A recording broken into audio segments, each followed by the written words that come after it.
বিসমিল্লাহির রহমানির রহিম। সুপ্রিয় শিক্ষার্থীবৃন্দ, এখন ইংলিশ ক্লাস নম্বরের পক্ষ থেকে সবাইকে জানাই স্বাগতম।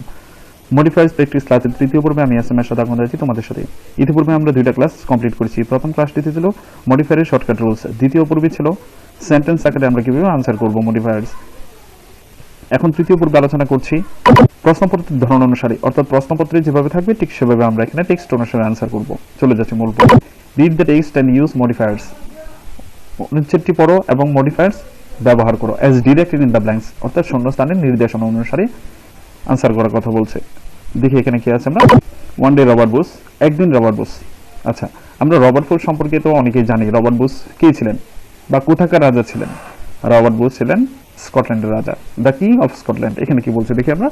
Post modify the noun with appositive. আমরা জানি অ্যাপোজিটিভ হচ্ছে কারো সম্পর্কে অতিরিক্ত তথ্য প্রদান করা। আমরা যখন রুলস পড়েছিলাম সেখানে ছিল যে অ্যাপোজিটিভ থাকলে কি বসাতে হবে? অতিরিক্ত তথ্য প্রদান করা। দেখে আসি যে অ্যাপোজিটিভ অর্থাৎ কারো সম্পর্কে অতিরিক্ত তথ্য প্রদান করার কথা বলা থাকলে কি বসে? অ্যাপোজিটিভ। এক্ষেত্রে আমরা কি বসাতে পারি? One day Robert Bush, the king of Scotland, the king of Scotland অর্থাৎ স্কটল্যান্ডের রাজা, was lying in the cab. কোথায় শুয়েছিলেন? গুহার মধ্যে শুয়েছিলেন। একদিন স্কটল্যান্ডের রাজা রবার্ট বুশ গুহায় শুয়েছিলেন। He was thinking of, use possessive. আমরা জানি কি পসেসিভ, এক্ষেত্রে পসেসিভ হচ্ছে হি এর পসেসিভ হবে হিজ। আমরা জানি প্রত্যেকটা প্রনাউনের তিনটা ফর্ম আছে, সাবজেক্টিভ, অবজেক্টিভ এবং পসেসিভ। আই এর অবজেক্টিভ হচ্ছে মি, আই হচ্ছে সাবজেক্টিভ, মি হচ্ছে অবজেক্টিভ, মাই হচ্ছে possessive. I me my, we us our, you you your, he him his, she her her, they them their, it it its. সেক্ষেত্রে subject এখানে আছে হি, হি এর possessive হবে his. সেক্ষেত্রে কি আনসার হয় দেখি। He was thinking of his misfortune, তিনি তার দুর্ভাগ্য সম্পর্কে ভাবছিলেন। হি থট দ্যাট, তিনি ভাবছিলেন যে he would not be able use an infinitive phrase. আমরা জানি ইনফিনিটিভ হচ্ছে to plus verb one. Infinitive কি? To plus verb one. তাহলে ইনফিনিটিভ ফ্রেজ হবে to plus verb one plus some words অথবা নাউন। সেখানে ভার্বের কোনো কার্যকারিতা থাকবে না। আচ্ছা, ইনফিনিটিভ ফ্রেজে এখানে কিভাবে আনসার করা যাবে দেখি।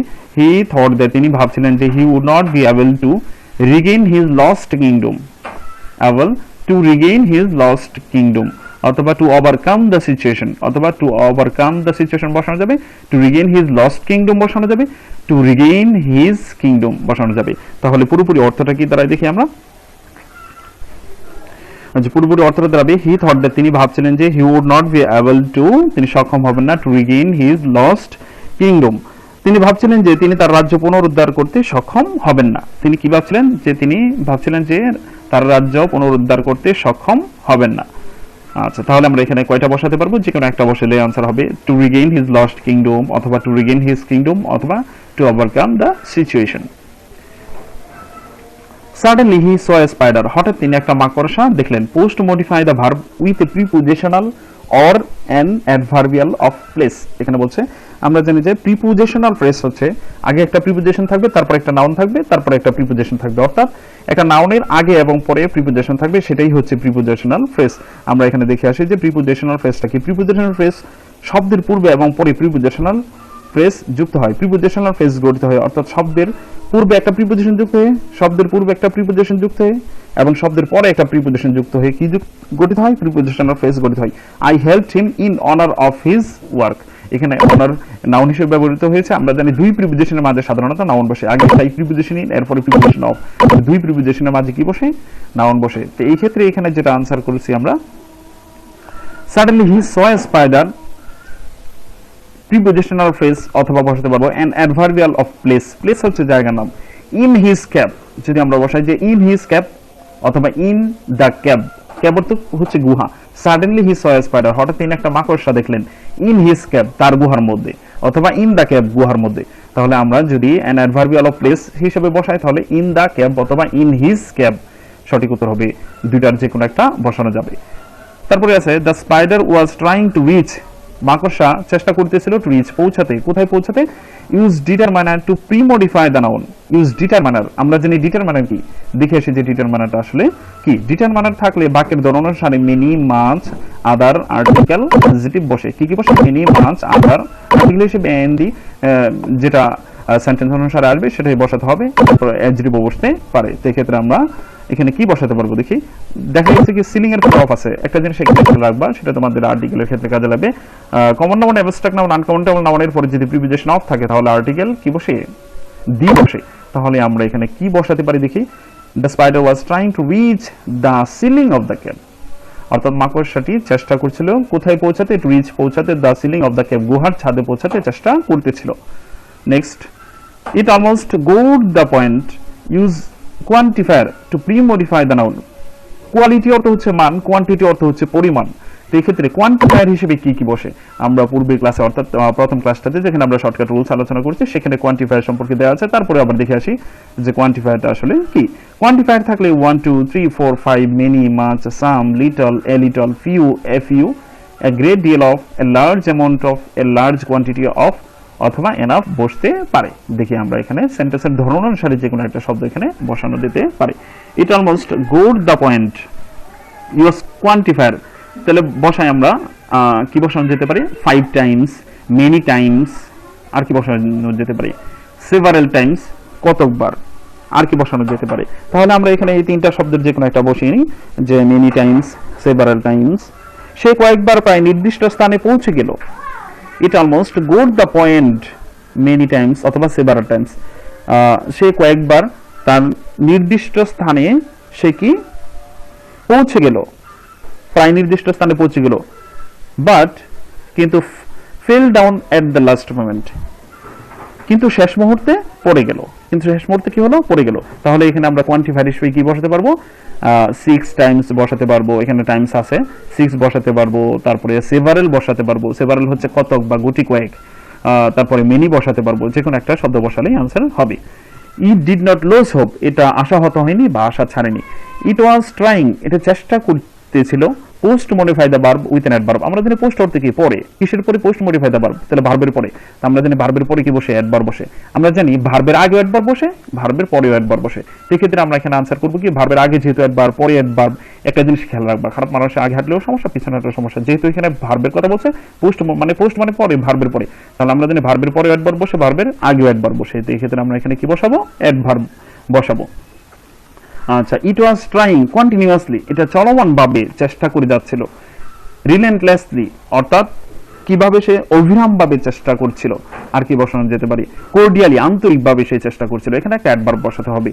ইট was trying continuously, it was trying relentlessly, it was trying cordially, যে কোনো একটা শব্দ বসালে এখানে আনসার হবে। অন দ্য 7th অ্যাটেম্প্ট, অর্থাৎ সপ্তম চেষ্টায় বা সপ্তমবারের চেষ্টায়, ইট রিচেড দ্য সিলিং, এটা ছাদে পৌঁছালো। Robert Bush became very much amazed. Use an infinitive to postmodify the verb, use an infinitive, আমরা জানি তো ইনফিনিটিভ কি, ইনফিনিটিভ হচ্ছে 2 + ভার্ব 1, ইনফিনিটিভ কি 2 + ভার্ব 1। তাহলে এক্ষেত্রে আমরা একটা 2 + ভার্ব 1 বসাতে পারি, যে কি বসানো যেতে পারে, to see the success of the spider. Robert Bush became very much amazed to see the success of the spider. এই মাকড়সার সফলতা দেখে রবার্ট বুশ অত্যন্ত অবাক হয়ে গেলেন। এই মাকড়সার সফলতা দেখে রবার্ট বুশ কি, টু সি অর্থাৎ দেখে, অত্যন্ত অবাক হয়ে গেলেন। তারপরে কি আছে দেখি, হি ফেল্ট এনকারেজড, এনকারেজ অর্থ হচ্ছে উৎসাহিত হওয়া। He felt encouraged and they came out of the cave and they began to gather soldiers again. এখানে কি বলছে, হি ফেল্ট এনকারেজ, তিনি উৎসাহিত হলেন, and they came out of the cave, এবং গুহা থেকে বেরিয়ে আসলেন, and they began to gather, এবং জড়ো করতে শুরু করলেন, সোলজার্স অ্যাগেন, পুনরায় সৈন্য, অর্থাৎ পুনরায় তিনি সৈন্য সামন্ত জোগাড় করতে শুরু করলেন। কোথা থেকে বেরিয়ে এসে, গুহা থেকে বেরিয়ে এসে তিনি উৎসাহিত হলেন। অর্থাৎ কি দেখে উৎসাহিত হলেন, ওই যে মাকড়সার যে অ্যাটেম্প্ট, তার যে চেষ্টা, সেই চেষ্টা দেখে তিনি উৎসাহিত হলেন এবং গুহা থেকে বেরিয়ে আসলেন এবং পুনরায় সৈন্য সামন্ত জোগাড় করতে শুরু করলেন। He remembered the small spider, তিনি স্মরণ করলেন ছোট মাকড়সাকে, and prepared postmodify the verb with an adverb. Post মানে পরে, তাহলে পোস্ট মডিফাই দা ভার্ব কিসের পরে, পোস্ট মডিফাই দা ভার্ব অর্থাৎ ভার্বের পরে। আমরা জানি ভার্বের আগে অ্যাডভার্ব বসে, ভার্বের পরেও অ্যাডভার্ব বসে। তিনি ক্ষুদ্র মাকড়সার কথা স্মরণ করলেন এবং আবার যুদ্ধের জন্য প্রস্তুতি নিলেন। তাহলে আমরা কি বলতে পারি, ফর দ্য ব্যাটল অ্যাগেন, এখানে কি বলতে পারি, again. He remembered the small spider, তিনি ছোট মাকড়সার কথা স্মরণ করলেন, দ্য প্রিপেয়ার্ড অ্যাগেন, এবং আবার প্রস্তুতি নিলেন। কিসের প্রস্তুতি নিলেন, ফর দ্য ব্যাটল, যুদ্ধের জন্য আবার প্রস্তুতি নিলেন। হি ফট হার্ড, তিনি যুদ্ধ করলেন, প্রাণপণ যুদ্ধ করলেন, উইথ দ্য ইংলিশ, ইংরেজদের সাথে। কাদের সাথে যুদ্ধ করলেন, প্রাণপণ, ইংরেজদের সাথে। হি ফট হার্ড উইথ দ্য ইংলিশ, তিনি ইংরেজদের সাথে কঠোর যুদ্ধ করলেন। অ্যান্ড ইউজ ডেমনস্ট্রেটিভ, আমরা জানি ডেমনস্ট্রেটিভ প্রনাউন হচ্ছে নির্দেশকবাচক সর্বনাম। প্রনাউন কত প্রকার, আমরা জানি প্রনাউন 8 প্রকার। 8 প্রকারের একটি প্রকার পেতে হচ্ছে ডেমনস্ট্রেটিভ প্রনাউন। ডেমনস্ট্রেটিভ প্রনাউন হচ্ছে দিস, দ্যাট, দিস, দোস, এই 4টা হচ্ছে ডেমনস্ট্রেটিভ প্রনাউন। কি কি বলছি, this, T S I, this, that, T S I T, that, T S E A C, this, তারপরে T S O S A দোস, অর্থাৎ এইগুলো হচ্ছে ডেমনস্ট্রেটিভ প্রনাউন। ডেমনস্ট্রেটিভ প্রনাউন কয়টি? 4টি। তাহলে এখানে আমরা কি বসাতে পারি? হি ফট hard with the English and this time, এবং এই সময় হি কেম আউট সাকসেসফুল, তিনি সফল হলেন। Strong will and the Perseverance made Robert Bruce the king of Scotland again.